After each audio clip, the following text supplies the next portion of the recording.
السلام عليكم ورحمة الله وبركاته.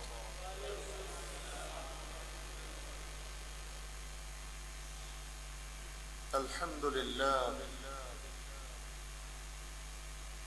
الحمد لله الذي هدانا لخير الأديان،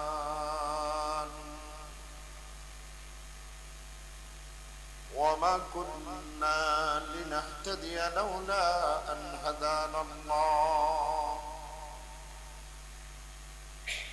وأكمل لنا ديننا وأتم علينا نعمته ورضي لنا الإسلام دينا،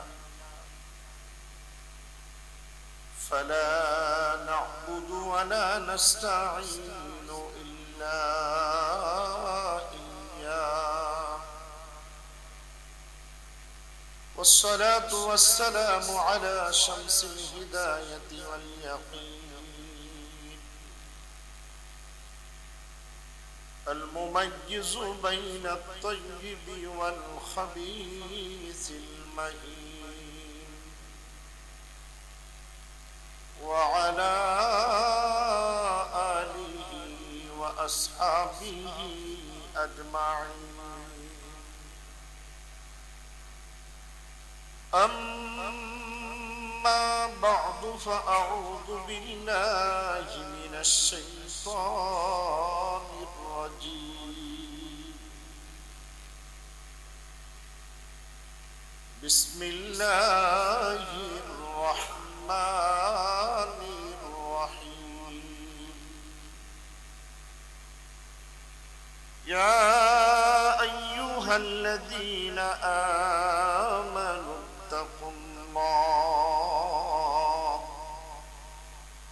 وكونوا مع الصادقين.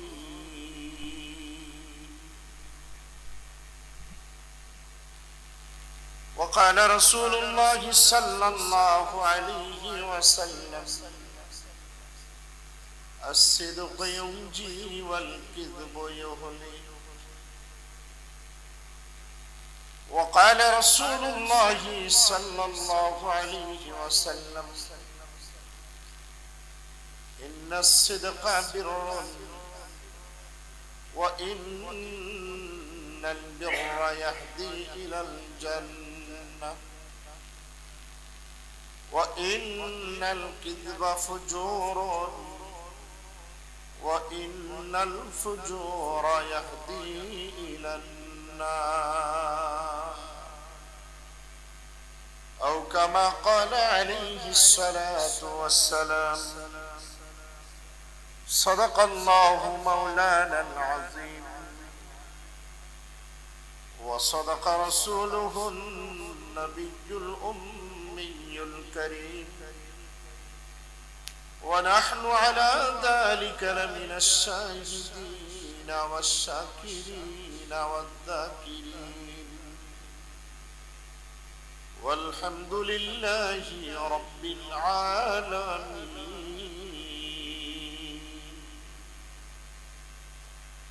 مولاي صل وسلم دائما أبدا، مولاي صل وسلم دائما أبدا على حبيبك خير الخلق كلهم، على نبيك خير الخلق كلهم. সকলে একটু দরুদ শরীফ পড়ি। اللهم صل على محمد وعلى آل محمد كما صليت على إبراهيم وعلى آل إبراهيم إنك حميد مجيد. اللهم بارك على محمد وعلى آل محمد كما باركت على إبراهيم وعلى آل إبراهيم إنك حميد مجيد عزيز محترم ومكرم অধ্যকার জমায়েত সম্মানিত মুসল্লিয়ান ইকরাম দেগার ব্রাদারান ইসলাম মহান মালিক আল্লাহ তাআলার ইনশান দরবারে লাখো কোটি শুকর ও সুজুদ যে আল্লাহ তাআলা আমাদের সকলকে শারীরিকভাবে সুস্থ রেখে জিলহজ মাসের 21 জিলহজ জুমার নামাজকে সামনে রেখে বাইতুর রহমান আলুবুট্টি জামি মসজিদে আপনাকে এবং আমাকে আল্লাহ তাআলা নওগাঁ শহরের বিভিন্ন মহল্লা বিভিন্ন পরিবার হতে নির্বাচিত করে নামাজের অনেক আগে আল্লাহ তাআলা তার ঘর মসজিদে আসার মতো সুযোগ আমাদেরকে দান করলেন যে আল্লাহ তাআলা তার ঘরে আসার মতো সুযোগ দিলেন ইনশাআল্লাহ হয়তো জুমার নামাজও আমরা আদায় করব জুমার দিন জুমার নামাজ আদায় করতে পারাটা মুমিনের জন্য সবথেকে বড় আল্লাহর দেওয়া একটি নিয়ামত যে নিয়ামতের জন্য আল্লাহ তাআলা আমাদেরকে মনোনীত করলেন সে মহান মালিকের আলিশান দরবারে কৃতজ্ঞতা আদায়ের লক্ষ্যে আল্লাহ তাআলার দেওয়া কণ্ঠে তার শেখানো ভাষায় মন থেকে দিল থেকে জবান খুলে মহব্বতে সকলে একটু পড়ে নি আলহামদুলিল্লাহ। আপনারা সকলে ভালো আছেন? আল্লাহ তাআলা যাকে যে অবস্থায় রাখে সে অবস্থায় বলতে হবে আলহামদুলিল্লাহ। সুখ দুঃখ সবটা কেবলমাত্র একজন নিয়ন্ত্রণ করেন, তিনি কে? শারীরিক সুস্থতা এটাও তিনি নিয়ন্ত্রণ। আপনি কখন অসুস্থ হবেন, আমি কখন অসুস্থ হব আপনিও জানেন না, আমিও জানি। আবার অসুস্থ হওয়ার পরে আপনি কখন সুস্থ হবেন, আমি কখন সুস্থ হব এটাও কিন্তু আমরা জানি। মাঝখানে আমরা পরেশান হয়ে যাই, ডাক্তারদের শরণাপন্ন হয়, মেডিসিন আমরা গ্রহণ করি, আলেম ওলামা ইমাম খতিবদের কাছে দোয়া প্রার্থনা করি, সকলের কাছে দোয়া চাই।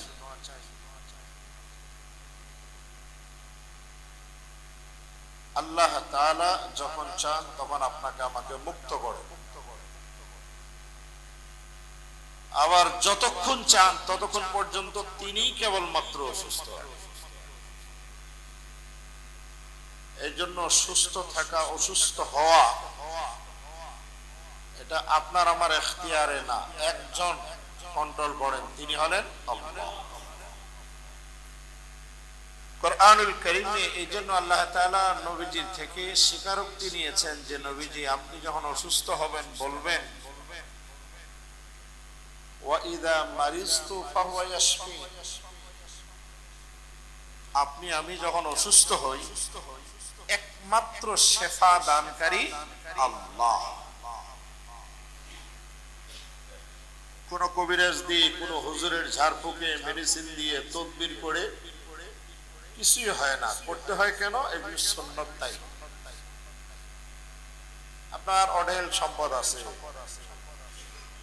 আপনার বাবা কিংবা মা, আপনার ওয়াইফ বা আপনজন অসুস্থ, আপনি যদি চিকিৎসা না করেন, এ না আল্লাহ অসুস্থ করছে, আল্লাহ সুস্থ করে, মানুষ আপনাকে ভালো বলবে, সকলেই জানে এই মানুষটা এত কৃপণ, বাবা এত টাকা কামাই করলো, বাবার একটু চিকিৎসা হয়, এত কৃপণ, মার চিকিৎসা করে না, এত বকি, নিজে একটা মেডিসিন গ্রহণ করে না, বিবি কতদিন ধরে শুনি অসুস্থ, চিকিৎসা করে না, মানুষের গেল। সব থেকে বড় কথা হচ্ছে আল্লাহর দেওয়া নিয়ামত পাওয়ার পরও যদি আপনি চুপচাপ বসে থাকেন, আল্লাহ নারাজ হয়।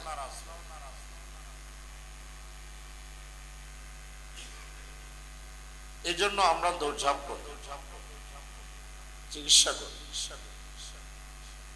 একই ডাক্তারের কাছে সেম রোগ, একই রোগী, আগের বার প্রেসক্রিপশন করছে, মেডিসিন গ্রহণ করছে, মোটামুটি 2 দিন 3 দিনে ভালো হয়ে গেছে। কয়েক বছর পর আবার একই রোগ, একই ডাক্তার, একই প্রেসক্রিপশন, একই মেডিসিন, একই দোকানের, একই কোম্পানির, কিন্তু ভালো হচ্ছে না।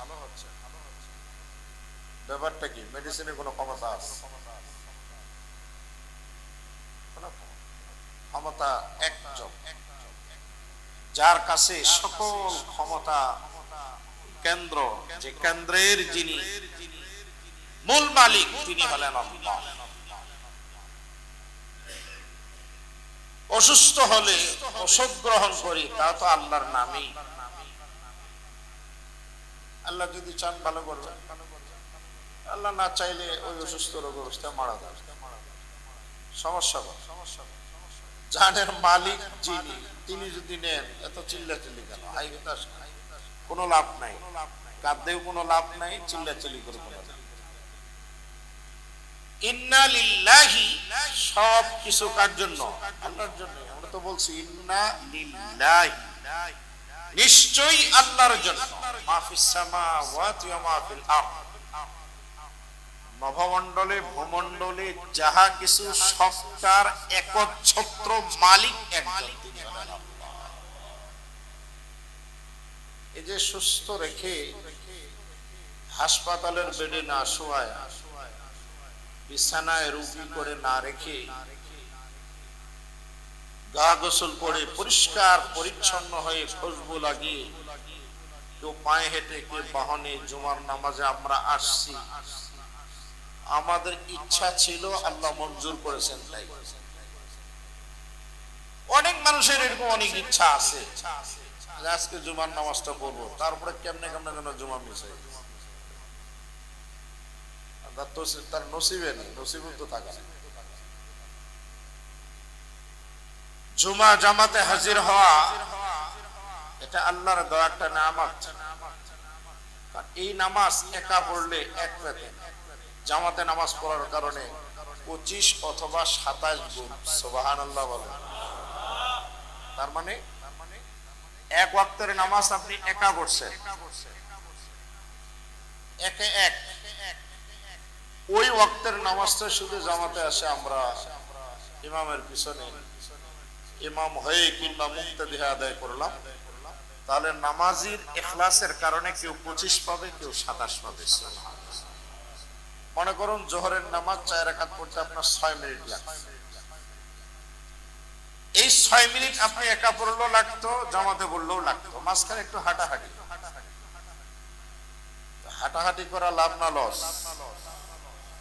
লাভ, লাভ, লাভ। ডাক্তারও বলে, শরীয়তও বলে, আমাদের যে দেহের যে পার্টস গুলো যত বেশি নড়াচড়া করবে, হাঁটাহাঁটি করবে, স্বাভাবিকভাবে এটার উপরে প্রেসার দিবে, এগুলো ভালো থাকবে। আরে একবারে হাঁটাহাঁটি নেয়, শুধু গাড়ির উপরে, দেখেন নানান রোগ দেহের ভিতরে, জাম গুলো থাকে। এই যে আল্লাহ তাআলা প্রচন্ড গরম দিয়েছে, আমরা একটু কষ্ট পাচ্ছি, কিন্তু এটা লাভ না লস? কত লাভ জানেন? যারা সায়েন্সে পড়ে, মেডিকেলের যারা ছাত্র, তাদেরকে জিজ্ঞাসা করে। আর যারা ডাক্তার, তারা তো এগুলো জানে শুনি। কি পরিমাণ আমাদের যে ঘাম বাইর হয়ে যাচ্ছে নলকূপের গোড়া দিয়ে, কত যে রোগ বাইর হয়ে চলে যাচ্ছে, এগুলো যাদের সারা বছর আবদ্ধ হয়ে থাকে, ভিতরেই থাকে, বাইরে হয় না, সমস্যা। এই জন্য আল্লাহ তাআলা গরমও দিলেন, ঠান্ডাও দিলেন, দুইটাই দিয়ে, দিনও দিলেন, রাতও দিলেন, শারীরিক সুস্থতার নিয়ামতও দিলেন। অসুস্থ করে আল্লাহ তাকে নিয়ামত দান। অসুস্থ হলে আমরা অনেক সময় হয়রান হয়ে না, কখনো। বুখারীর রাওয়ায়াতে হাদিসগুলো আসছে, নবী আলাইহিস সালাম বলছেন, আল্লাহ তাআলা যখন তার কোন বান্দার কল্যাণ চান, তখন তাকে কোন একটা মুসিবত তার কাঁধের উপরে চাপায় দেন। সুবহানাল্লাহ।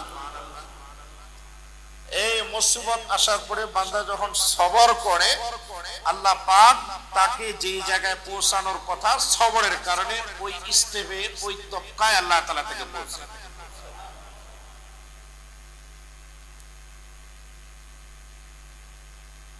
আল্লাহ তাআলা যদি কাউকে কোনো ক্ষমা করতে চান তখন মুসিবতের মধ্যে আল্লাহ তাআলা মুসিবতে পড়লে মুসলমান সবথেকে বেশি একজনকে ডাকে, তিনি কে?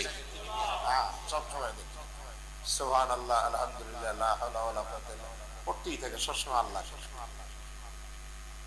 আর আল্লাহ তাআলা বান্দার থেকে, বান্দা যেন আল্লাহকে ডাকে, বান্দা যে ডাকবে এই ডাকাটাকে আল্লাহ তাআলা খুব পছন্দ করে। এই জন্য মুয়াজ্জিনরা সবথেকে বেশি আল্লাহ তাআলার কাছে প্রিয়। কারণ আপনি আমি যখন ঘুমিয়ে থাকি তখন তারা বলে আল্লাহু আকবার, আল্লাহু আকবার। এটা তো আরবি শব্দ, বাংলাতে আমরা বলছি আল্লাহ মহান, আল্লাহ আল্লাহ সব থেকে বড়।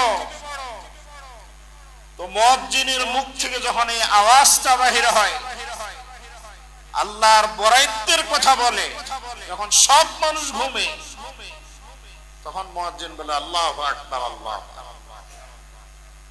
তো এই আওয়াজটা আল্লাহ তাআলার কাছে প্রিয় হবে না তো কার আওয়াজ প্রিয়?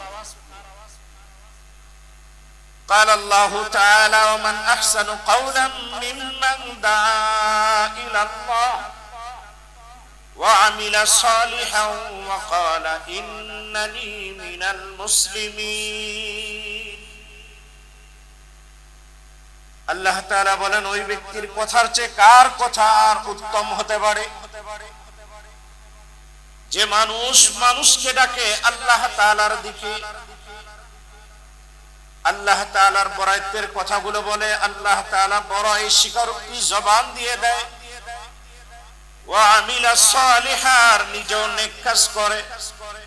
ওয়া ক্বালা ইন্নানি মিনাল মুসলিমিন, আর এই কথা স্বীকারোক্তি দেয় শুধু আমি একা না, আল্লাহ তাআলার এই জমিনে যত মুসলমান বান্দা আছে তাদের মধ্য হতে আমি অধম একজন। আল্লাহর আওয়াজ মুখ দিয়ে বাইরে, সেই আওয়াজে যাদের ঘুম ভাঙে, অতঃপর উযু করে যখন হাঁটা শুরু করে, উযু করে যখন মসজিদের দিকে রওনা হয়, প্রত্যেক কদমে কদমে আল্লাহ তাআলা এক একটা করে গুনাহ মাফ করে দেন। লাভ না লস? একটা গুনাহ মাফ হয়ে যাওয়ার পরে জায়গাটা তো ফাঁকা হলো, ঠিক সে জায়গায় আল্লাহ তাআলা আরেকটা নেক বসাই দিয়ে দেন। লাভ না লস? পুরাতন দোকান ভাঙে নতুন করেন লাভ, পুরাতন গাড়ি মডেল চেঞ্জ করে নতুন করেন লাভ, প্রমোশন হয়েছে লাভ, পুরাতনটা গেছে লাভ, তো পাপ মাফ হয় নেকি পড়লো, এটা লাভ না লস? মহালাভ। এর থেকে বেশি লাভবান আর হবে? সকাল থেকে ব্যবসা শুরু, লাভের ব্যবসা, কল্যাণের ব্যবসা। আসার সময় আপনি হয়তো দেখলেন আপনার পার্শ্ববর্তী রেগুলার নামাজে আসে, কি ব্যাপার উঠছে কিনা ভাই জান একটু ডাক দেই, অথবা একটু ফোন দেই, দেন ফোন দিলেন, অথবা একটা আওয়াজ করলেন তার দরজার পাশে, ফজরের সঙ্গী, জোহরের সঙ্গী, আসরের সঙ্গী, মাগরিবের সঙ্গী, এশাতে আপনার সঙ্গী, জুমা জামাতের সঙ্গী হয়ে একটু ডাক দিলেন, একটু নক করলেন, আপনার ডাকে সে উঠলো, সেও ঠিক একই কায়দায় জরুরত সেরে উযু করে যখন রওনা হলো, আল্লাহ তাআলা তার কদমে কদমে গুনাহ মাফ করবে এবং এক একটা করে কদমে এক একটা করে নেকি তার আমলনামায় জমা হতেই থাকবে। কল্যাণ। আপনিও আসতেছেন, তারপর দেখেন ছোট রাত, ঘুমাতে ঘুমাতে দেরি হয়, প্রচন্ড গরম, কারেন্টের সমস্যা, ঘুম হয় না, এমন হয় আসবে সব ঠিক আছে, কিন্তু ওই সময় এমন ঘুম চাপ মারছে টের পায়নি, তো আপনার পড়ার কিছু। কারণ আমরা যখন ঘুমিয়ে পড়ি তখন আমাদের রূহটা একজনের কাছে যায়, তিনি কে? এটাও আপনার আমার কাছে থাকে। গভীর ঘুমের একজন মানুষকে যদি আচমকা গায়ে বাড়ি মারেন, জাগবে, দেখবেন 1-8 সেকেন্ড তার সেন্সই থাকে। এজন্য এইভাবে ডাকানো কোনো নিয়ম না। আস্তে করে দেখবেন তবলিগের ভাইরা গায়ে হাত দিয়ে একটু খেদমতের নিয়তে হাত বা পায়ে দেখবেন একটু চাপা দেয়, তাই না? এটি শিক্ষা, ইসলামের শিক্ষা। আপনি ইমাম সাহেব মুক্তাদির গায়ে হাত দিলেন, তার মানে আপনি আর আপনার বরায়ত্বের ভাব থাকলো না। আল্লাহু আকবার। আপনি বাবা ছেলের গায়ে হাত দিয়ে একটু মালিশ করে দিলেন, আপনি যে বাবা বরায়ত্বের ভাব থাকলো। আপনি মুরব্বি জিম্মাদার, আপনি পীর সাহেব আপনার মুরিদের গায়ে একটু হাত দিয়ে জাগায় দিলেন, আপনার ভিতরে আমিত্বের ভাব থাকবে। এটা হলো নিয়ম। না হলে মাথায় খুব সুন্দর করে একটু বিড়ি কাটেন, দেখবেন আস্তে করে ঘুম ভাঙে। এটা হলো ভাঙ্গানোর টেকনিক, নিয়ম। আচমকা কাউকে ঘুম ভাঙাতে নেই, আচমকা জোরে আওয়াজ করে যদি ঘুম ভাঙে দেয়, অনেক সময় দেখেন কিছু বলতে হা করে তাকায়, কেন রুহটা তোর কাছে নেই, এটা একজনের কাছে আছে, উনি ফেরত দিলি না। কোরআনুল কারীমে আল্লাহ তাআলা বলেন, আল্লাহু ইয়াতাওয়াফাল আনফুসা হিনা মাউতিহা ওয়াল্লাতী লাম তামুত ফী মানামিহা ফায়ুমসিকুল্লাযী ক্বাদা আলাইহাল মাউত ওয়া ইউরসিলুল উখরা ইলা আজালিন মুসাম্মা। আল্লাহ রাব্বুল আলামিন ঘোষণা দেন, আল্লাহু ইয়াতাওয়াফাল আনফুসা হিনা মাউতিহা, আমার বান্দা বান্দীরা মৃত্যুর সময় যখন তোমাদের হয়ে আসে, আমি তোমাদের নফসগুলো, রূহগুলো আমি কন্ট্রোল করি, আমি কবজা করে নিই। একবারের জন্য নিয়ে নেই, দ্বিতীয়বার আমি আর ফেরত দেই। ওয়াল্লাতী লাম তামুত ফী মানামিহা, আর যাদের মৃত্যুর সময় এখনো আসে নাই, আল্লাহ তাআলা বলেন ঘুমের সময় আমি তাদের রূহগুলো কন্ট্রোল করি, সেগুলো আমি কবজা করে নিয়ে নেই। এরপরে আমি যদি চাই ঘুম থেকে তাকে জাগাবার মতো ক্ষমতা দেই, রূহটা তার ভিতরে দেই। কতদিনের জন্য দেন? আল্লাহ তাআলা বলেন যে সিলটা আমি গর্বে করেছি, ততদিন পর্যন্ত আমার বান্দা বান্দী বেঁচে থাকবে, এই জন্য আমি তার ভিতরে রূহটা ফেরত দেই। সে জাগে, জাগার পরে যখন ফজর পড়ে না, আল্লাহ তাআলা বলেন তখন আমার বড় খারাপ লাগে। আমি নিলাম, আমি দিলাম, অথচ জাগলো, ফজর পড়লো না, না পড়ে নামাজ কাজা করে জুমা জামাতে গেল না, এটাও পড়লো না, তখন আল্লাহ তাআলার ভালো লাগে না, কারণ উনি তো দিলেন আপনাকে আমাকে, আমানত ফেরত দিলেন। তাছাড়া তো ঘুমের ভিতরে তো আমার মরে গেছে। নবীজি বলছেন আন-নাওম আখুল মাউত, ঘুম হলো মৃত্যুর ভাই, আন-নাওম নিসফুল মাউত, ঘুম হলো অর্ধ। ঘুমের ঘরে আপনি আস্তে আস্তে করে একটা মানুষকে ডাকলেন, আল্লাহ তাআলা রূহটা তাকে ফেরত, সে মসজিদের দিকে আসা শুরু করলো। আস্তে আস্তে আস্তে আস্তে বাস মসজিদে এসে সুন্নত পড়ে ফরজ নামাজ, মুয়াজ্জিনে ডাক দিল, আপনি ডেকে তাকে নিয়ে আসলেন। আসার পরে আপনার নামাজ যদি আল্লাহর কাছে কবুল নাও হয়, আপনার আমল নামায় কবুল নামাজের সব অলরেডি লেখা হয়ে গেছে। কাটটা যাকে আপনি ডাকলেন, ডাকে নিয়েছেন নামাজ, এই ব্যবসায় লাভ না লস, কম না বেশি? এটার নামে দাওয়াত। মানে খালি এটা বুঝবেন না 3 দিন 1 চিল্লা 1 সাল, সপ্তাহে 2 গাছ, নিজের মহল্লায় আর বাইরের মহল্লায়, এর নামে শুধু দাওয়াত না। এটা দাওয়াতের একটা সিস্টেম, এটা তর্জ তরিকা। দাওয়াত শব্দের অর্থ হলো আহ্বান, চলতে ফিরতে উঠতে বসতে, ঘরে পরিবারে সমাজে রাস্তায় সব জায়গায় এই মনোমানসিকতা নিয়ে যারা চলে তারাই হলো দাওয়াতে তাবলীগের জিম্মাদার। এই মেহনতটা তার ভিতরে আছে। হুজুর দাওয়াতের কথা বলে, হুজুর তো জীবনে চিল্লাই গেল না, হুজুর তো কোনোদিন সাল দিল না, হুজুর তো আমাদের সাথে গাছতে যায় না। এটা আপনার বুঝা, কোরআন হাদিসের বুঝ এটা না। কোরআন হাদিসের বুঝ হলো দাওয়াত, অপরকে আহ্বান করা, কোরআন হাদিসের যে বাণীগুলো আপনি জানেন, এগুলো অপরের কাছে পৌঁছে দেওয়া, কল্যাণের দিকে আহ্বান করা, এর নাম দাওয়াত। এর নাম কি?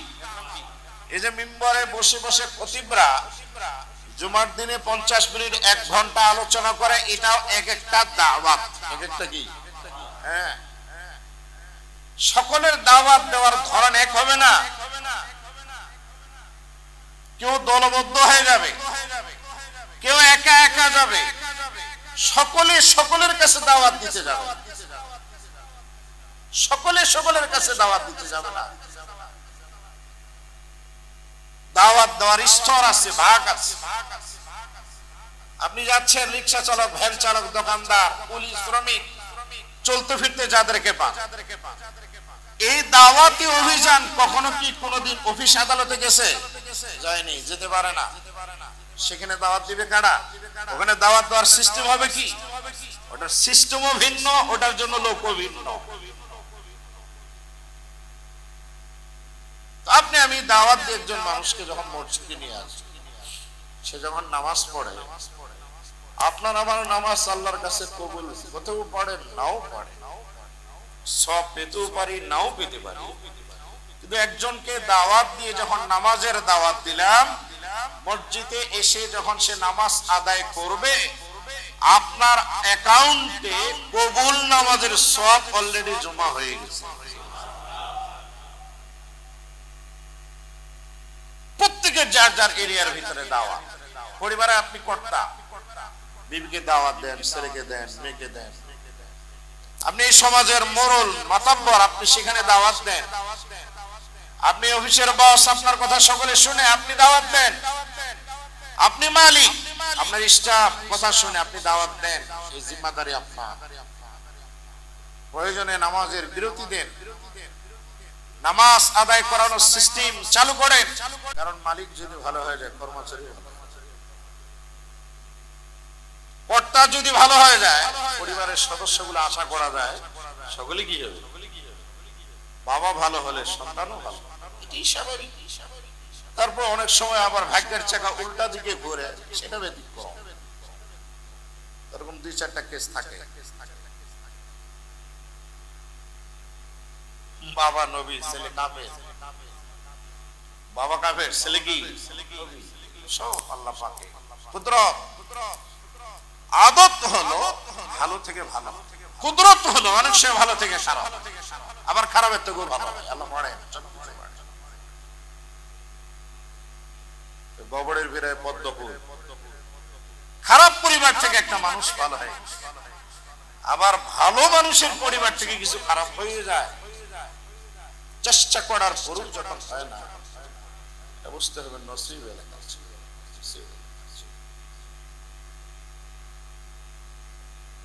নামাজে আসা, নামাজ আদায় করা, জুমা জামাতে হাজির হওয়া আল্লাহ তাআলার বড় একটা নিয়ামত।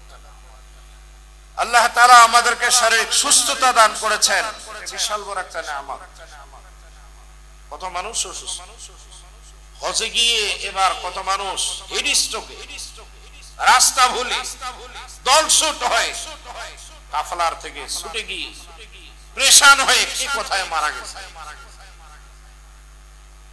নসিবে ছিল এই মৃত্যুটাকে আমরা খারাপ বলতে পারি, কারণ হজের মৃত্যু, ইহরামরত অবস্থায় মৃত্যু। আপনারা জানেন আমরা মারা গেলে সব কাপড় খুলে গোসল দিয়া নতুন কাফন পড়ায়া পুরা বডি ঢেকে তারপরে কবরে দাফন। কিন্তু হাজি বা উমরা আদায়কারী ইহরাম পরিহিত অবস্থায় যদি মারা যায়, ওদের ইহরামের কাপড় লাগে না, কারণ ইহরামের কাপড় তো পড়ে আছে, কাফন তো পড়ে আছে। ওদের মুখ আর মাথা ঢাকে না, পুরুষদের মুখ খোলা থাকে, এ মাথাও খোলা থাকে। কবরু হাজি কিয়ামতের দিবসে যখন উঠবে তখনও ইহরাম পরেছে। এর থেকে খুশনসিব যাদের নসিব ভালো ছিল তারা। এই জন্য অসুখ বিসুখ, আপদ বিপদ এগুলো আল্লাহর দেওয়া নিয়ামত, কখনো এটাকে আমরা খারাপ মনে করি। তবে হ্যাঁ, প্রশ্ন করতে পারেন, হুজুর শারীরিক অসুস্থতা যদি আল্লাহর দেওয়া নিয়ামতই হয় তাহলে আমরা চিকিৎসা করেন। বুজুর্গ বলছে আল্লাহ শারীরিক সুস্থতা এটা নেয়ামত, শারীরিক রুগ্নতা অসুস্থতা এটাও তোমার দেওয়া নেয়ামত। আল্লাহ খাওয়া নেয়ামত, সাদা ভাত রুটি নেয়ামত, কাচ্চি বিরিয়ানি তেহারি নেয়ামত। কিন্তু সব নেয়ামত সব সময় পেটে সহ্য করে? পেটে যদি ট্রাবল থাকে, গরম থাকে, তাহলে কি বিরিয়ানি তেহারি চলবে? তখন আপনি যে আল্লাহ এটাও নেয়ামত, কিন্তু আমার শরীরে সুট হচ্ছে না, আল্লাহ তুমি নেয়ামত চেঞ্জ করো, অন্য একটা নেয়ামত। এই জন্য আল্লাহ তাআলার যারা নেককার বান্দা অসুস্থ হলে দোয়া করে, আল্লাহ অসুস্থতা তুমি দিয়েছো এটা তোমার নেয়ামত, কিন্তু আমার দেহ যে নিয়ামত সহ্য করতে পারতেছে না, আল্লাহ যে নিয়ামতটা দিলে আমার এই দেহ লোড নিতে পারে সেই নিয়ামতটা তুমি আমাকে দাও। দেখছেন কথার কি সিস্টেম? আল্লাহ নারাজ হবে? কখনো নারাজ। আল্লাহ নারাজ হবে? কখনো নারাজ হবে না। কাতাদা বিন নুমান রাদিয়াল্লাহু তাআলা আনহু জলিলুল কদর একজন সাহাবী, আবু সাঈদ খুদরি রাদিয়াল্লাহু তাআলা মা শরীক ভাই, দুইজনের মা এক বাবা দুই। কাতাদা বিন নুমান রাদিয়াল্লাহু তাআলা আনহু উহুদের যুদ্ধে লড়াই করতে গিয়ে কাফেরদের আঘাতে চোখের একটা পুতলি চোখ থেকে বাইরে ঝুলন্ত অবস্থা, চোখের পুতলি হাতে নিয়ে চলে গেছে রাসূলের কাছে, যে বলে ইয়া রাসূলুল্লাহ আপনি একটু আমার জন্য দোয়া করেন, আর এই চোখের পুতলিটা আপনি হাত দিয়ে জায়গা মতো একটু সেট করে। তখন তো ডাক্তারি বিদ্যা এত উন্নত ছিল না, আমরা হলে তো চোখের ডাক্তারের কাছে দৌড় মারতাম, হুজুরের কাছে দৌড় মারছে, হুজুর আপনি তো চোখের একজন সার্জন ডাক্তার, আপনার বরকতে হাত দিয়া এই অপারেশনটা একটু আপনি করেন, লেন্স লাগাই দেন। তো হুজুর বলছেন ফাসবির ওয়ালাকাল জান্নাহ, এইভাবে ধৈর্য ধারণ করো, তুমি জান্নাতি হবা। সুবহানাল্লাহ।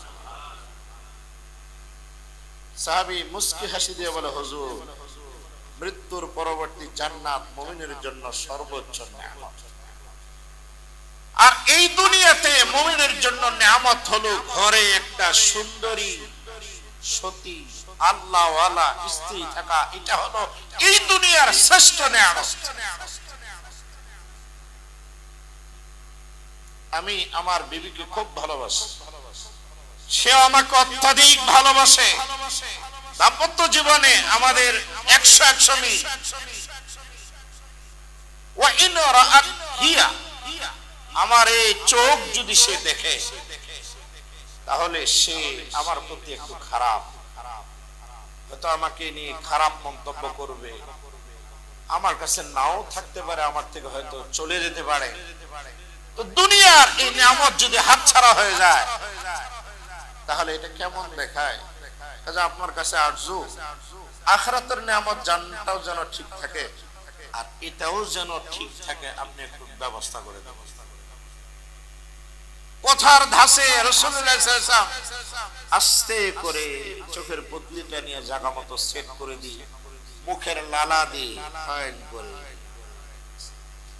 সাহাবী বলেন, যতদিন জীবিত ছিলাম আমার এই চোখ যে পরিমাণ সুস্থ ছিল, পাশেরটা ওই পরিমাণ সুস্থতায় আমাকে সাপোর্ট করে।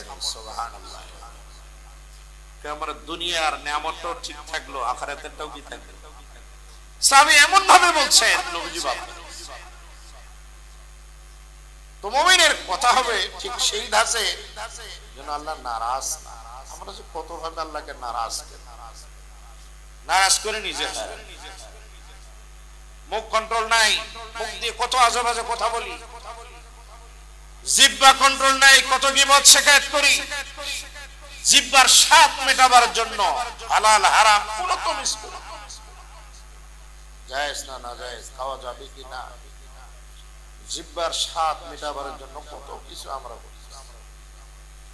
অথচ এই জিহ্বাটাকে যদি আমরা পবিত্র রাখতে পারি, আর লজ্জাস্থানটাকে যদি আমরা পবিত্র রাখতে পারি, নবীজি বলছেন আমি আমার উম্মতের জান্নাতের জিম্মাদার।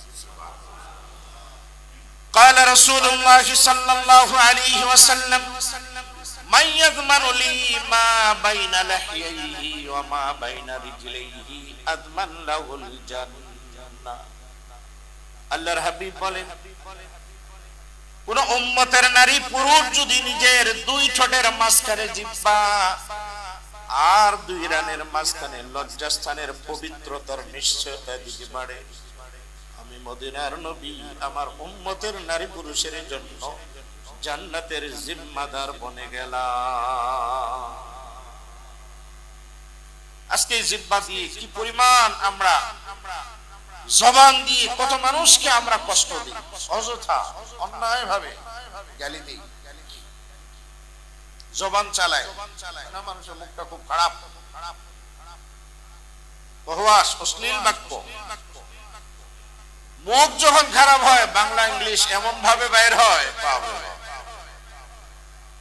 ফেরেশতারা পর্যন্ত অবাক হয়ে যায় এটা কি অস্ত্র। কারণ এটা হলো সব থেকে বড় অস্ত্র, জিহ্বা হলো সব থেকে বড় অস্ত্র, যে অস্ত্র মারলে মিস হয়। কারণ অস্ত্রের আঘাত একদিন শুকে যাবে।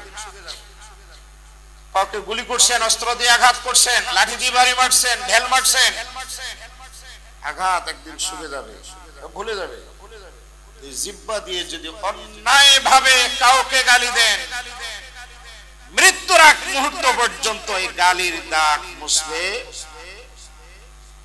জারাহাতুস সিনান লাহা ইনতিয়াম ওয়ালা ইয়ালতামু মা জারাহাল লিসান।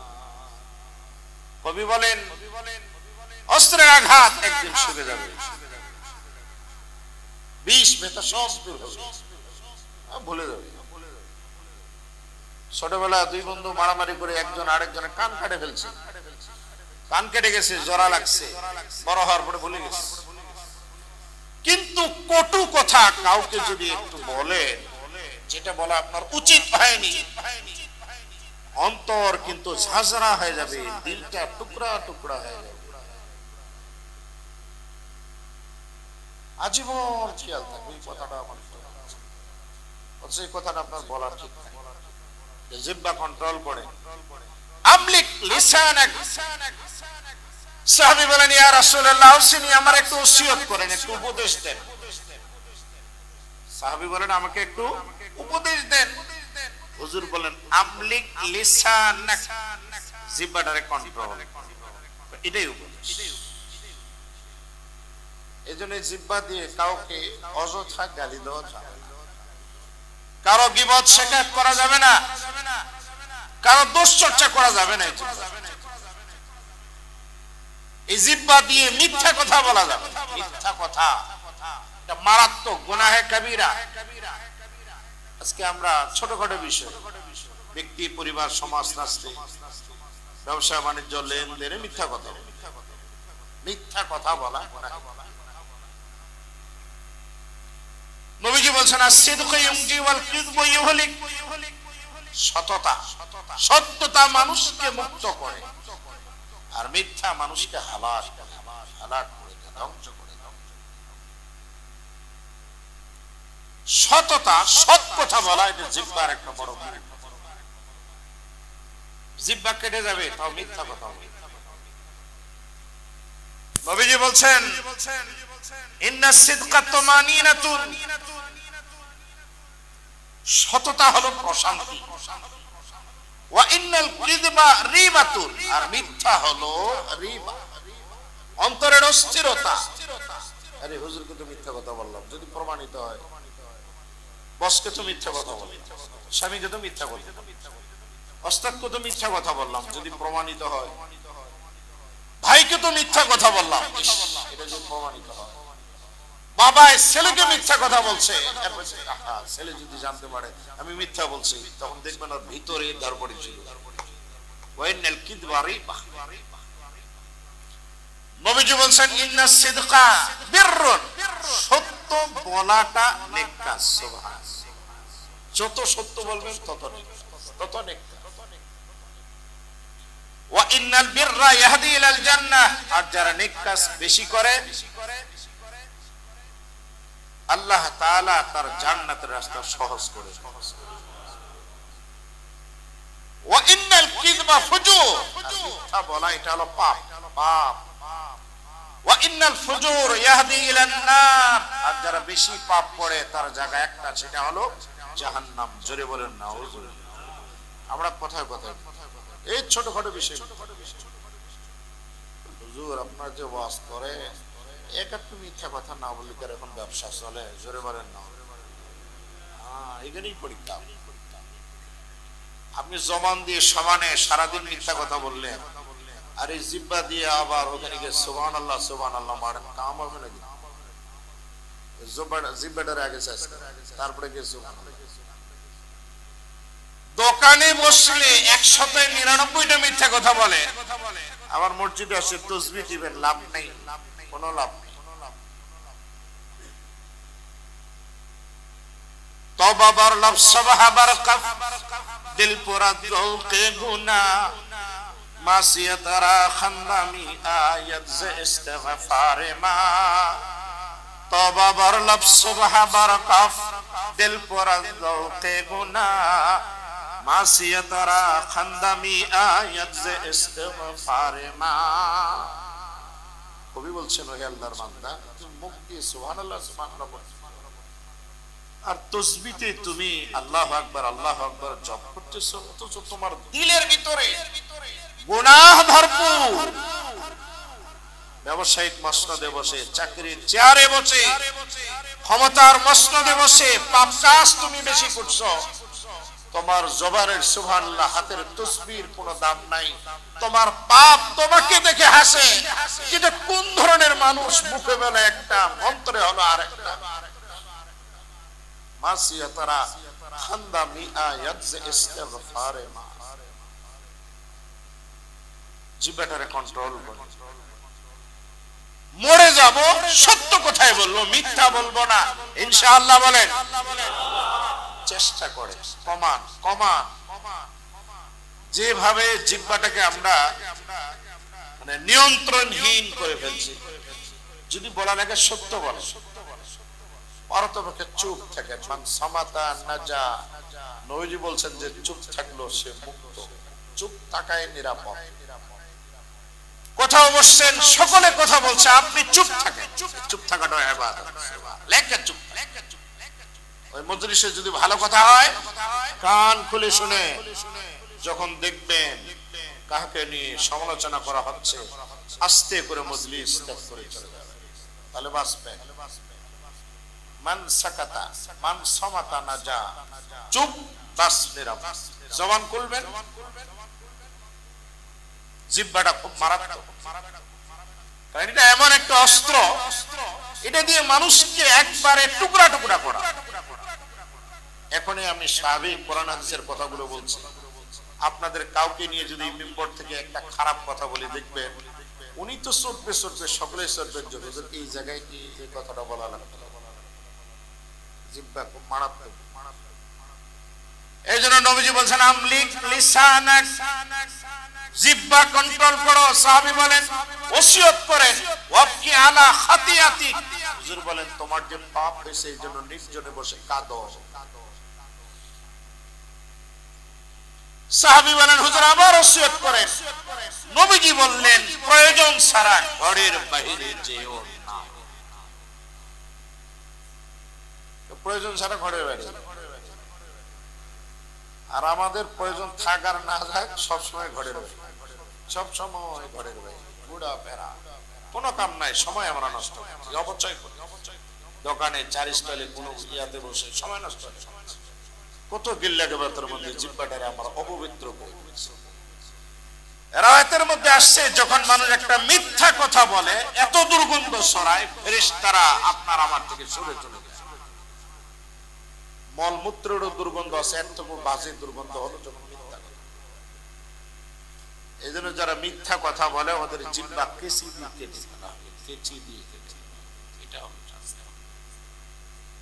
মিথ্যুকদের জিহ্বা কেচি দিয়ে কেটে।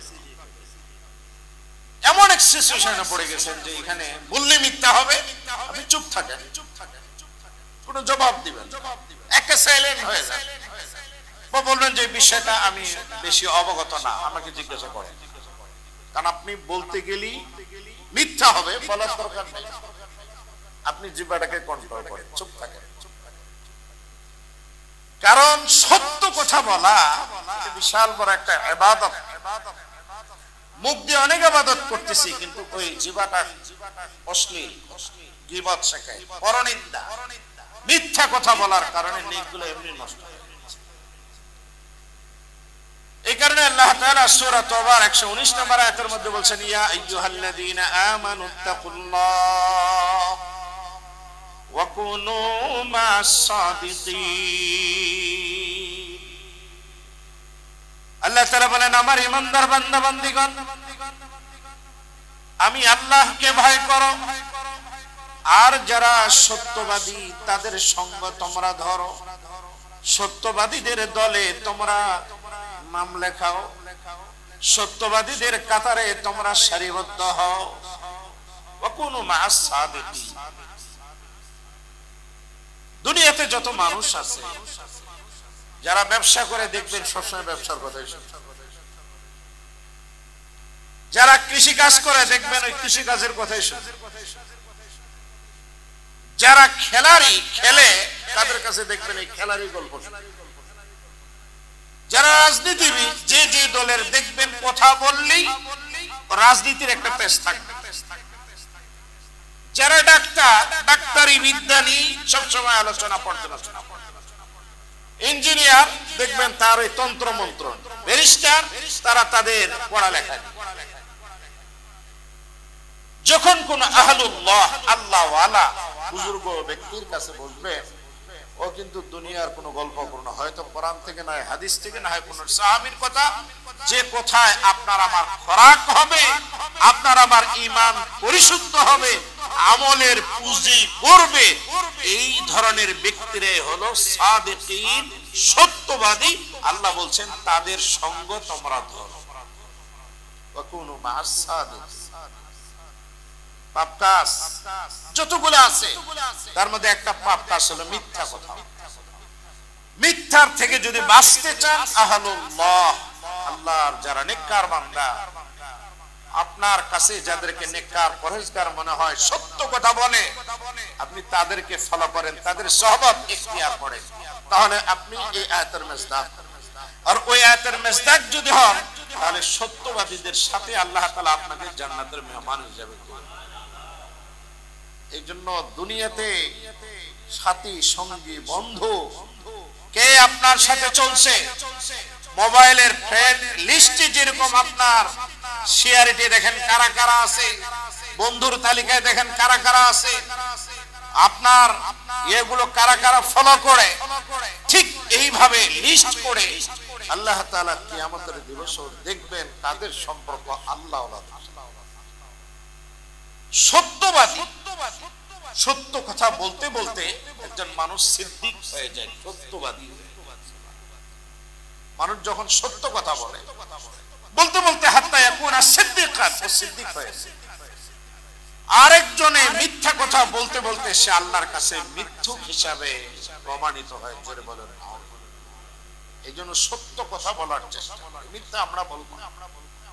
তবুকের যুদ্ধ, নবী আলাইহিস সালাতু ওয়াস সালাম অভিযানে যাবেন, নবম হিজরি, প্রচন্ড গরম, শত্রু অনেক বেশি, মোকাবেলাও করতে হবে তবুকে গিয়ে, জর্দানের একবারে কাছাকাছি, মদিনা থেকে বহুত দূরে, খ্রিস্টানদের সংখ্যা হলো অনেক বেশি। নবীজি আলাল এলান ঘোষণা করছেন, কেউ ঘরে থাকতে পারবে না, যারা লড়াই করতে জানে কেউ বাড়িতে থাকতে পারবে না, সকলেই বাইরে। এই যুদ্ধে যাবেন, সাহাবায়ে কেরামের কাছে অস্ত্র কম, অর্থ কম। নবীজি মিম্বরে বসে, মসজিদে নববীর মিম্বরে বসে চাঁদা কালেকশন করেছে। যুদ্ধের অস্ত্র ক্রয় করতে হবে, কার কাছে কি আছে দাও। সাইয়েদনা ওসমান বিন আফফান রাদিয়াল্লাহু তাআলা আনহু 300 উটের উপরে যে পরিমাণ অর্থকরী সামান উঠে সব তুলছেন, 1000 স্বর্ণের মুদ্রা নিয়ে নবীজির দরবারে হাজির। তার এই দান দেখে হুজুর বলছেন, ওসমান, তোমার যদি আর কোনো দান নাও দাও, তোমার এই দানে জান্নাত পর্যন্ত তোমাকে পৌঁছায়। আবু বকর রাদিয়াল্লাহু তাআলা সেদিন যা দান করছেন, ওমর রাদিয়াল্লাহু অনেক পরিমাণে দান করছেন। ওমরে মনে মনে ভাবছে আবু বকরের সাথে তো কোনোদিন পারেনি, আজকে মনে হয় ওমর আমার পিছনে, ওমর বলে যে আবু বকর হয়তো আমার পিছনে পড়ে। রাসূলুল্লাহ সাল্লাল্লাহু আলাইহি ওয়াসাল্লাম বিষয়টা বুঝতে পারছেন, দুইজনের প্রতিযোগিতা হচ্ছে। ওমরকে বললেন, ওমর কতটুকু নিয়ে আসছো? হুজুর যা ছিল অর্ধেক। আবু বকরকে হুজুর জিজ্ঞাসা করলেন, তুমি কি নিয়ে আসছো ইয়া রাসূলুল্লাহ? ঘরে যা ছিল সব কিছু আপনার দরবারে আমি উৎসর্গ করেছি, কুরবানি করেছি। ঘরে কেবলমাত্র আল্লাহ আর রাসূল ছাড়া আমি আর কাউকে না। সাহাবায়ে কেরামের কাছে যা যা ছিল সকলেই দান করলেন। যারা দেওয়ার মতো সামর্থ্যবান ছিলেন না, রাওয়ায়াতের মধ্যে আসছে সারাদিন তারা মদিনার অলিতে গলিতে দোকানপাটে কাজ করছে। সন্ধ্যাবেলা যেটুকু পুঁজি হাতে আসছে বিশ্ব নবীর জিহাদের ফান্ডে সেটুকু দান করেছিল। চিন্তা করেন এই যুদ্ধটা কি পরিমাণের ছিল। সব সাহাবায়ে কেরাম। হুজুর বলছেন একান্ত মাযুর যারা, অসুস্থ রুগ্ন, তারা ছাড়া কেউ থাকে না, সকলেই চলে যায়। নবীজি নিজেই সেই যুদ্ধের আমি সকল সাহাবায়ে কেরাম বাইরে হয়ে পড়ছে। তিনজন সাহাবী, কাব বিন মালিক, মুরারা বিন রবি, হেলাল বিন উমাইয়া, তিনজন, যে তিনজনের শানে আল্লাহ তাআলা কোরআনের আয়াত নাযিল করেছেন সূরা তাওবাতে। আল্লাহ তাআলা তিন ভদ্রলোকের সম্পর্কে বলছেন, ওয়া আলাস সালাসাতিল্লাযিনা খুলিফু, তো ওই তিনজন, যে তিনজন যুদ্ধে যায়। কয়জন? ওয়া আলাস সালাসা ওয়াহিদ ইসনা সালাসা, সালাসা তিন। আল্লাহ বলছেন ওই তিনজন, যে তিনজন যুদ্ধে যায়নি। এই তিনজনের একজন হলেন কাব বিন মালিক, উনি ছিলেন সামর্থ্যবান, সুস্থ। মুরারা বিন রবি, হেলাল বিন উমাইয়া একটু বয়োজ্যেষ্ঠ, মুরুব্বি। কাব বিন মালিক বলেন, নবীজির সাথে সব যুদ্ধে গিয়েছি, শুধু বদর আর তবুকে আমি যাই। তবুকের সময় কাব বিন মালিক বলেন, না যাওয়ার কোনো কারণ আমার ছিল না, আমি সুস্থ ছিলাম, আমার কাছে দুইটা বাহন ছিল। তবে আমি ভাবলাম হুজুর যেহেতু বলছেন অবশ্যই যাব, এই যাচ্ছি যাব, প্রস্তুতি গ্রহণ করব, এই করতে করতে একদিন দুই দিন চলে গেল। নবীজি পুরা কাফেলা নিয়ে মদিনা থেকে রওনা হয়ে। কাব বিন মালিক বলেন, ঠিক আছে যাক, আমার তো গাড়ি ভালো, পরে গিয়ে একদিন, দ্বিতীয় দিন ঠিক আছে যাক না, কতটুকু যাবো, আমার গাড়ি তো ভালো, আমি পরে গিয়ে। এইভাবে বলতে বলতে 2 দিন 3 দিন চলে গেছে। নবীজির কাফেলা বহু দূরে চলে গেছে। কাব বিন মালিক বলেন, সবাই যখন চলে গেছে আর যতজন গেছে সবগুলোর নাম এক রেজিস্টারে ধরবেও না। কেউ যদি অনুপস্থিত থাকে নবীজি বুঝতেও পারে, নবীজি বুঝতেও পারে। বুখারী riwayate আসছে, ওয়ালা ইয়াদমাহুম কিতাবুন হাফিজ ইউরিদু দিওয়ান। قال كعب فما رجل يريد ان يتغيب الا ظن انه سيخفى له ما لم ينزل فيه وحي الله। ওহির মাধ্যমে আল্লাহ তাআলা যদি না জানান নবীজি জানেন। কিন্তু প্রবাদ আছে, যেখানে বাঘের ভয় সেখানে। কিছু দূর যাওয়ার পরে হুজুর ফুল হাজিরি করছে, নাম ধরে ধরে, গোত্রের নাম ধরে ধরে ধরে ধরে সবার নাম হাজিরি করলেন। কাব বিন মালিক নেই। হুজুর বললেন, আইনা কাব, এই কাব কই? তো কাবের সাথে একজনের একটু রেশারেশি ছিল, আব্দুল্লাহ বিন উনাইস আল আসলামি। তিনি বলেন, ইয়া রাসূলুল্লাহ, হাবাসাহু বুরদাহু ওয়া নাযরাহু ফি ইকবাইহি। ওই উনি তো আরামপ্রিয় মানুষ, এই কষ্টের মধ্যে আপনার সাথে কি গা মাখানোর জন্য লড়াই করতে যাবে? তারে কাউন্টার দিতে গিয়ে আরেকজন সাহাবী ফাকালা মুআয ইবনে জাবাল বিসমা কুলতা ওয়াল্লাহি ইয়া রাসূলুল্লাহ মা আলিমনা আলাইহি ইল্লা খায়রা। মুআয বিন জাবাল বলে, হুজুর আপনার সাহাবী কাজ এত খারাপ না, ভদ্র মানুষ, তবে তার সম্পর্কে ভালো ছাড়া খারাপটা আমি অবগত না। এদিকে নবীজি যখন উপস্থিতি স্বাক্ষর নিলেন, কাব বিন মালিক নাই। কাব বিন মালিক চিন্তা করলেন, আচ্ছা গেছে তো গেছে, 2-4 জন যদি না থাকে হুজুর তো বুঝতে পারেন, বাস এই মনে করে উনি আর যান। কাব বিন মালিক বলেন, কাফেলা যখন অনেক দূরে চলে গেল, এখন কোন রাস্তায় কত দূরে গেছে তাদেরকে পাওয়া তো সম্ভব না। তৎকালীন সময় তো এরকম নেটওয়ার্ক এত জোরালো ছিল। কাব বিন মালিক বলেন, আমি বাজারে গিয়ে দেখি সব লুলা খরা অন্ধ, একজনও ভালো নাই, আর 2-4 জন আছে সিলমারা, মানে মুনাফিক। সিলমারা মানে কি? যেগুলো মুনাফিক, পিছনে কুডুর কুডুর করে যেগুলো, এগুলা। কাব কয় গিরি পুরা মদিনাতে ল্যাংড়া খরা লুলা আর কিছু আছে সিলমারা, আমি তো শুধু একা সুস্থ। আচ্ছা দেখি আমার মত আর কেউ আছে কিনা, খোঁজ নিয়ে দেখে, হ্যাঁ মুরারা বিন রবি সুস্থ কিন্তু যায়নি, বয়স্ক। আরেকজন দেখে হেলাল বিন উমাইয়া বয়স্ক, উনিও যায়নি। মনে মনে সান্ত্বনা যে না যাওয়ার মধ্যে আমি শুধু একা না, আমার সাথে আরো 2 মুআক্কিল আছে। কাব বিন মালিক কয়েক পর্যায়ে পুরা মদিনাতে যখন দেখি মহিলা আর মাজুর আর দুর্বল ছাড়া কেউ নেই,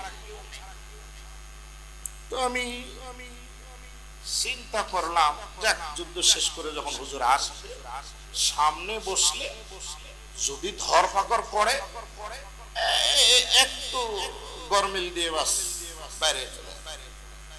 বলে হুজুর আমার একটু সমস্যা আছে। কি সমস্যা ছিল? বলবে যে একটা সমস্যা আছে, মানে মিথ্যা কথা বলবে এরকম ইচ্ছা পোষণ করছে। নবীজি ইতিমধ্যে গজওয়ায়ে তবুক থেকে ফেরত, লম্বা ঘটনা। হুজুরের অভ্যাস ছিল যুদ্ধ থেকে ফিরলে হুজুরকে মসজিদে গিয়ে উযু করে নামাজ পড়তেন, সকল সাহাবায়ে কেরামের খোঁজ খবর নিয়ে এরপরে হুজুরে মোবারকে। হুজুর যখন নামাজ শেষ, এবার যারা যারা যায়নি সবগুলো আসছে, এক একজনে বলে হুজুর আমার এই সমস্যা, আমার এই সমস্যা, আমার এই সমস্যা, আমার এই সমস্যা। হুজুর বলেন, তোমাদের জাহেরিটা শুনলাম আর বাতিনিটা আল্লাহর সফরটা করলাম, যাও তোদেরকে মাফ করে। কাব বিন মালিক কয়, সবগুলো তো মাফ হলো লুলা করা, আমি তো সুস্থ। আমি যখন গেলাম হুজুর বসছি, আমি এতক্ষণ ভাবছিলাম মিথ্যা বলবো, হুজুরের সামনে যখন গেছি জাহানিল বাতিল, মিথ্যা বলার যে প্ল্যান পুরাটাই চুরমার হয়ে গেছে। এখন আমি হুজুরের সামনে কয়ে যা বলবো সত্য বলবো, সুবহানাল্লাহ, যা হয় হবে সত্য, যা হয়। কারণ এমন একজন নবী, আর যদি মিথ্যা কথা বলে শুধু সরে যায়, একটু পরে যদি আল্লাহ আমার ভিতরে খবরটা জানিয়ে দেয়, তাহলে এই নবীর সাথে আমার আর কোনো সম্পর্ক থাকবে না। কাব কয়, হুজুর আপনি ভালো মনে করেন আর খারাপ মনে করেন, আমার ঘটনা হলো এই, পুরা ঘটনা উনি বললেন। এ যাচ্ছি যাব করে অলসতা করে আমি যেতে পারি। তো নবীজি বললেন, এই লুলা খরা যেগুলা সিলমারা সবগুলা তো এই কোর্টে রায় হয়ে গেছে, তুমি আর তোমার সাথে আর 2 মুরব্বী আছে, এই রায়টা হবে সুপ্রিম কোর্ট আল্লাহর পক্ষ থেকে। আমি কিছুই, বিষয়টা সহজ হলো না কঠিন? হ্যাঁ, আপনারা কি বুঝতে পারছেন? সহজ না কঠিন? হুজুর বললেন, শোনো, যতদিন ফয়সালা না হয় আমি নবী তোমাকে কথা বলবো না, তুমি আমার সাথে কথা বলছো। কঠিন হলো না সহজ হলো? এই শোনো, এই আবার সাহাবায়ে কেরাম, কেউ তোমরা এর সাথে কথা বলবে। সহজ না কঠিন? সাহাবী ওখান থেকে সরে আসছে। বন্ধুরা কয়, তুই কি করবি? আরে মিথ্যা কথা একটু বল না, সমস্যা কি? মিথ্যা কথা বলবি, এই সমস্যার কারণে আমি যেতে পারি। হুজুর তোমার জন্য ইস্তেগফার করবে, হুজুরের ইস্তেগফারে তোমার গুনাহ মাফ হয়ে যাবে, যাও। কাব কয়, মনে একটু চেয়েছিল, কিন্তু আবার ভয় করে ওইটা হুজুরের সামনে যদি মিথ্যা বলি আর আল্লাহ যদি সত্যটা প্রকাশ করে দেয়, তাহলে দুনিয়াও শেষ, আখিরাতেও। কাব কয়, বাস আজকে তার 50 ভাই তার বাগানে গেছে, লোকে সালাম দেয়, সালামের জবাব। কাব কয়, নবীজির সাথে নামাজ পড়ি, পাশে দাঁড়াই, আসসালামু আলাইকুম ওয়া রাহমাতুল্লাহ, আসসালামু আলাইকুম ওয়া রাহমাতুল্লাহ বলে হুজুরের মুখের দিকে তাকাই যে হুজুর সালামের জবাব দেয় কিনা। হুজুর জবাব। কাপটা আমার জন্য তো কঠিন হয়ে গেল। এইভাবে চলছে চলছে চলছে। অনেকদিন পর গাসসানের পক্ষ থেকে একজন ব্যক্তি আসে বলছে, কাবের বাড়ি কোনটা? এখন যাকে জিজ্ঞাসা করছে ওর নাম বলে না, খালি ইশারা করে। কেউ আর তাকে নিয়েও যায়, কারণ হুজুরে নিষেধ করছে। তার কাছে যখন চিঠি গেল, সে পড়ে দেখে, কাব ইন্না সাহিবাকা ক্বাদ জাফাক, তোমার নবী তোমার উপর অবিচার করছে, অন্যায় করেছে। সুযোগ আছে, এখনো ইসলাম ত্যাগ করে তুমি খ্রিস্টান হয়ে যাও, তোমার যা যা দরকার সবকিছু তোমার মনোবাসনা পুরা করা হবে। জোরে বলেন না। চিঠিটা এইভাবে নিয়ে আস্তে করে ছিঁড়ে আগুনের ভিতরে দিয়ে বলছে, একা তো মুসিবতে আছি, এটা হলো আরেক মুসিবত। এই অফার যদি আমাদের কাছে আসতো তাহলে দল ঠিক থাকতো না, ত্যাগ করতাম? বলেন, কত বাঘা বাঘা নেতা এই ছোট্ট একটা মেসেজ আর অফার পায়, দল ত্যাগ করে। এরকম মৃত্যু আছে না নেই? হ্যাঁ, সাহাবী কয় ছিঁড়ে। 40 দিনের মাথায় নবীজি ঘোষণা দিলেন, এই বিবিদের থেকে আলোক থাকো। বিবিদের থেকে দুই বুড়া সাহাবীর বউ চলে গেছে নবীজির কাছে, ইয়া রাসূলুল্লাহ, আমাদের স্বামীরা বৃদ্ধ, আমরা খেদমত না করলে ওরা থাকতে পারবে না। তো হুজুর অনুমতি দিলেন, ঠিক আছে, তবে শারীরিক কোনো সম্পর্ক হবে না। দুই মহিলা বললেন যে না, এগুলো হবে না, স্বামীরা যেহেতু বয়স্ক, শুধু আমরা জাস্ট রান্না বান্না খাও। কাব বিন মালিককে বলা হলে, তোমার বিবিকে পাঠাও, একটু গিয়ে অনুমতি নিয়ে আসো। কাব কয়, আমি হলাম যুবক, আমার বউ হলো মধ্যবয়স্ক। কাবকে আমি বিবিরে বললাম, বাবার বাড়ি চলে, আশপাশ থাকা। ঠিক 50 দিনের মাথায় সকালবেলা আয়াত নাযিল হলো। নবীজির সাহাবী চলে গেলেন কাবরে সুসংবাদ দেওয়ার জন্য। কাব বিন মালিক বাড়ি থেকে দৌড়ায় আসলেন, নবীজির সাথে ফজরের জামাত পড়লেন। 50 দিনের মাথায় আয়াত নাযিল হলো, আল্লাহ তাআলা তাদের তওবা কবুল করছে। সাহাবী সত্য কথা বলার কারণে বিচার রায় হলো 50 দিন পর। সাহাবী তারপরও খুশি যে আমি মিথ্যা বলিনি, সত্য কথা বলছি, যতদিন জীবিত থাকবো সত্য কথার উপরেই আমি থাকব। সত্য কথা হলো তিতা, তবে তিতারও একটা স্বাদ। আল্লাহ তাআলা আমাদের সকলকে যতগুলো অঙ্গ, সব থেকে মারাত্মক অঙ্গ একটা জিহ্বা, এর যতগুলো ভয়ঙ্কর পাপ, একটা হলো মিথ্যা। আজকে মিথ্যা খবরে পুরা পৃথিবীটা তোলপাড়। হায়রে রাসেল ভাইপা, এক মিথ্যা খবরে মানুষ আতঙ্কিত হয়ে গেল, অথচ সত্য খবরগুলো কোরআন হাদিসে আছে, এগুলা আমরা নেই। দাজ্জাল, এগুলো সব দাজ্জাল, ফিতনা। এইজন্য ফিতনার দিকে আমরা সব সময়, ফিতনার থেকে বাঁচার জন্য কোরআন হাদিসের যে ফর্মুলা, সেগুলো আমরা গ্রহণ করব। আর আল্লাহর দেওয়া যতগুলো অঙ্গ, সর্বোত্তম একটা অঙ্গ জিহ্বা, এটাকে যদি আমরা কন্ট্রোল করতে পারি, নবীজি বলছেন জান্নাতের গ্রান্ডার আমি নিজে বনে গেলাম।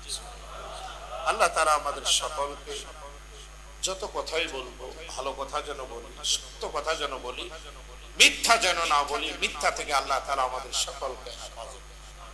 আর যারা সত্যবাদী, তাদের কাতারে, তাদের দলে আমাদেরকে আল্লাহ তাআলা অন্তর্ভুক্ত হওয়ার তৌফিক। আমরা যারা সুন্নাত নামাজ পড়ি,